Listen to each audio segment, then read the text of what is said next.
Poinsona un matricas darbība ir tomēr ierobežota. Ja mums ir vienkārši 90 grādu leņķī viens locījums jāveic, tad tā nebūs problēma. Bet ja mums locījumi jau veidojās vairāki, tad šajā situācijā problēmu nav.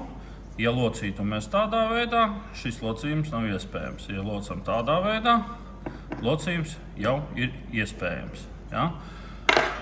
Tādu detaļu uzlocīt mums nebūs iespējams, tāpēc, ka detaļa atdurās pret poinsonu. To vēl var redzēt grafiski. Grafiski poinsoni var tikt attēlota ar papildus režģi. Mērogs ir palielināts, un pēc tā režģa mēs varam redzēt, kādā darbības diapazonā iespējams ir salocīt kaut kādu noteiktu detaļu.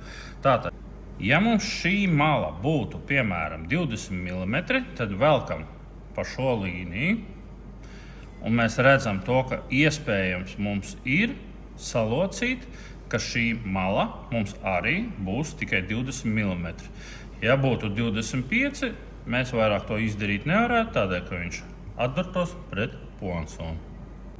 Svarīgs moments arī ir, no kuras puses detaļa tiks locīta. Ja tādā veidā mēs lokam, mums nekas nekur netraucē, ir iespējams izlocīt tādu detaļu. Ja mēs to darītu no otras puses, locījums vairs nebūtu iespējams tā iemesla dēļ, ka šī daļa mums atdurās pret poinsonu.